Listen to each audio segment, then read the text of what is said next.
Chandrababu administration అంతా లీకులమయమేనని ఇప్పుడు DSC విషయంలోనూ అదే జరిగిందన్నారు వైసీపీ అధినేత జగన్.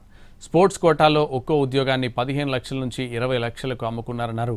దీనిపై లోతుగా సిబిఐతో విచారణ జరిపితేనే నిజాలు బయటకు వస్తాయన్నారు. చంద్రబాబు నాయుడు గారిని ఒకసారి గమనిస్తే ఒక అబద్ధానికి, ఓ మోసానికి, ఓ వెన్నుపోటుకి, ఓ దగాకి, ఓ స్కామ్కి, వీటికి చొక్కా ప్యాంటు గన తగిలిస్తే కనిపించేది చంద్రబాబే.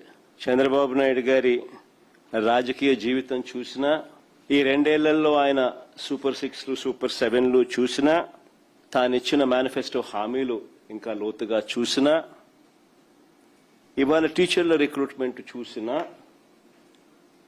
మనకు కనిపించేది ఇవే. డిఎస్సి పరీక్షల్లో ఖచ్చితంగా పాస్ కావాలి అని క్లియర్ కట్గా దాంట్లో రాసినారు చూడు. Will have to pass the eligibility test for appointment. Sports quota అయినా కూడా they will have to pass the eligibility test for appointment. That is DSC pass కావాలి. అది ఆ రూల్ను, ఆ జీవోను రద్దు చేసి ఈయన జీవో నెంబర్ 4, జీవో నెంబర్ 47 తీసుకొచ్చినారు. అసలు డిఎస్సి ఎగ్జామ్స్ రాయాల్సిన అవసరం లేదంటూ జీవోలు తెచ్చాడు.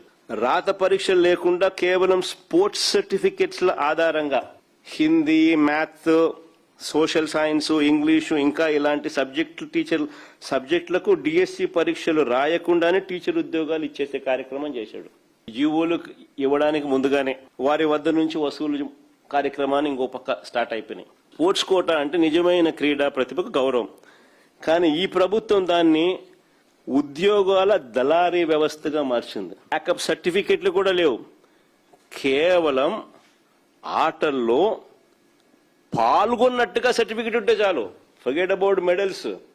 పేపర్ లీకులు దాచిపెట్టడానికి నానా అగసాట్లు పడతా ఉన్నారు. పేపర్ తయారీలో ఎవరెవరు ఉన్నారు, డిజిటల్ యాక్సెస్ ఎవరెవరి చేతుల్లో ఉంది, ఎంతమందికి లీక్ వెళ్ళింది, ఎంత ముడుపులు చేతులు మారాయి, ఇవన్నీ తేలాలి. అందుకే సిబిఐ విచారణ కావాలి అని చెప్పి గట్టిగా డిమాండ్ చేస్తా ఉన్నాం. అయితే చంద్రబాబు నాయుడు గారికి ఒక్కటి గట్టిగా చెప్పాలి. అయ్యా చంద్రబాబు నాయుడు గారు, ఇప్పుడు ఉన్నది జెన్ జీలో ఉన్నాం, జెన్ ఆల్ఫా కూడా వచ్చేసింది. నువ్వు గన ఈ మాదిరిగా తప్పు చేసినాక ఈ మాదిరిగా ఇబ్బందులు పెట్టే కార్యక్రమాలు ఒప్పుకోకుండా ఇబ్బందులు పెట్టే కార్యక్రమాలు చేస్తే కాక్రోచెస్ లేస్తాయి.